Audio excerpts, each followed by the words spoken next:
Chegamos então agora aos movimentos sociais do Brasil contemporâneo. Ora, tomando como referência a história do Brasil, então a história, né, do Brasil, podemos precisar e destacar alguns pontos, sobretudo um especificamente, que é a nossa inserção subalterna e dependente de um capitalismo internacional após a segunda revolução industrial no século XIX, que teve como reflexo direto um baixo nível de organização política dos trabalhadores em geral. Apesar disso, o operaiado brasileiro, o trabalhador brasileiro, mesmo quantitativamente, ou seja, mesmo em grandes quantidades, mesmo em quantidades até reduzido a industrialização incentivada pelo Estado após a Revolução de 30, protagonizou uma das maiores mobilizações de que se teve notícia em nossa história. De que se ter como a organização e desencadeamento de grandes greves no Rio de Janeiro e principalmente em São Paulo, entre 1880 e 1929. Nesse período, somente em São Paulo tivemos a ocorrência entre mais ou menos o que a história nos diz, 259 greves, para ser um pouco mais exato.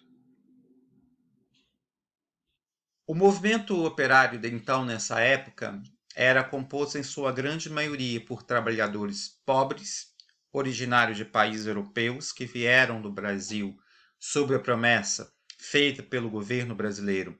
de melhores condições de vida, e aqui chegando encontraram-se exatamente com o oposto, com baixíssimos salários,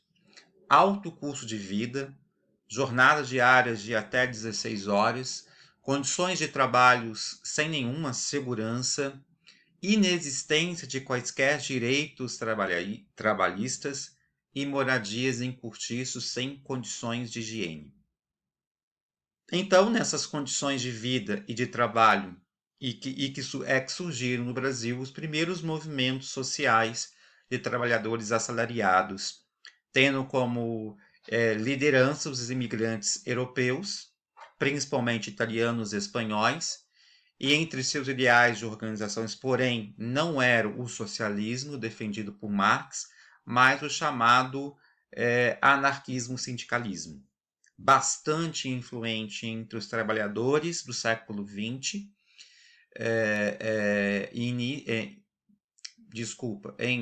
no final do século XIX e início do século XX. E entre suas propostas podemos enumerar o projeto político que consiste em o seguinte: uma nova organização da sociedade, o fim da exploração do homem pelo homem, a abolição da propriedade privada, a coletivização dos meios de produção e a solidariedade entre os produtores, a classe trabalhadora. Talvez vocês me perguntem, então, professor, esse ideal não é comunismo? O que eu lhe posso te responder é o seguinte: não. Esses ideais eram as principais propostas do movimento social anarquista da época, bastante próximas, como podemos perceber, dos ideais de Karl Marx. Os principais núcleos anarquistas foram fundados no Brasil a partir de 1890, então finalzinho do século XIX, pós-proclamação da República. Publicando jornais como meio de propaganda das suas ideias, que incluíram, como instrumento de luta,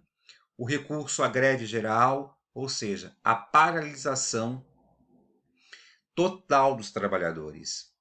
Um exemplo foi a grande greve geral que ocorreu no 1º de maio de 1907, que atingiu as cidades do interior de São Paulo, Santos, Ribeirão Preto e Campinas, e envolvendo, além dos metalúrgicos e dos trabalhadores das indústrias, os trabalhadores da alimentação, trabalhadores gráficos, os sapateiros, os garis e pedreiros e serventes da construção civil. Essa greve, então, teve uma grande repercussão, e ela é grande e importante no nosso país, e foi parcialmente vitoriosa com algumas categorias profissionais, conquistando, por lei,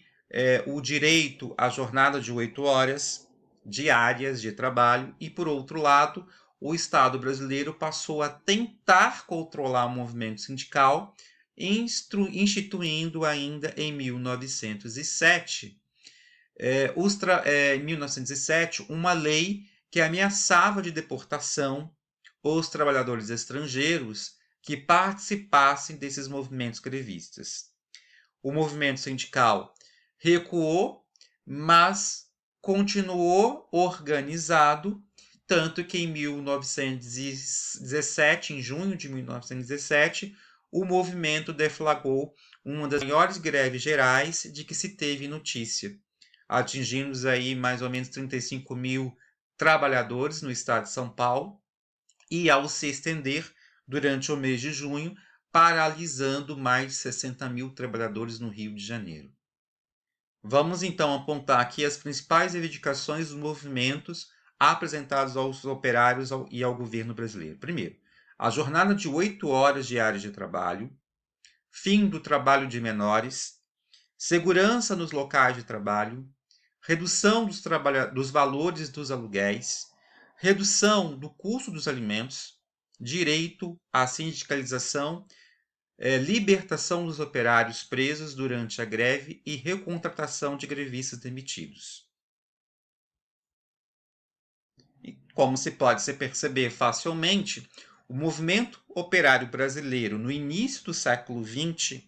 os movimentos sociais, são e foram uma ferramenta fundamentais dos trabalhadores, não somente na sua luta por direitos básicos de sobrevivência, mas também como elemento que contribuíram para a sua contestação política e para o avanço da conquista de outros direitos sociais, políticos e econômicos. Nesse mesmo período citado, o país foi sacudido por outros movimentos sociais bem distintos do movimento operário, mas também muitos importantes, como foram a Guerra de Canudos em 1896 a 1897, desculpa o erro aqui, no interior da Bahia, a Revolta da Vacina em 1904, a Revolta da Chibata em 1910 na capital federal do Rio de Janeiro, essas duas, e a Guerra de Canudos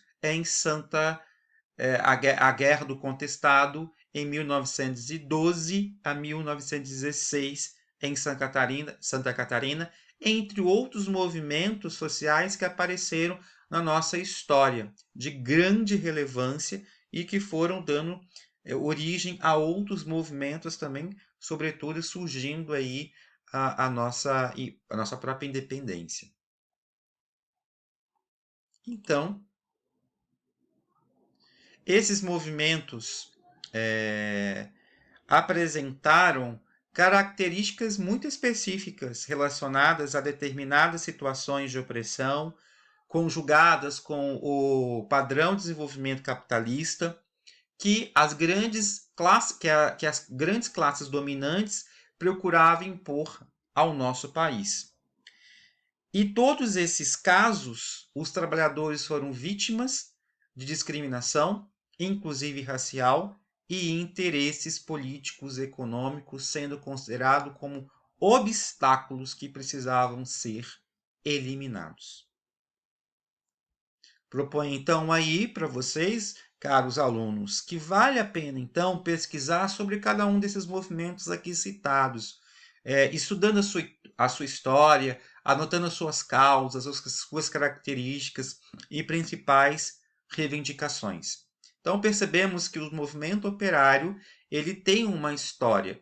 O movimento social de uma forma geral, ele tem uma história, ele tem uma construção. Então, o quão isso é importante perceber que os movimentos eles não são somente contemporâneos, eles modificaram a sua a sua nova forma de agir. Mas os movimentos sociais ele tem uma história, ele possui uma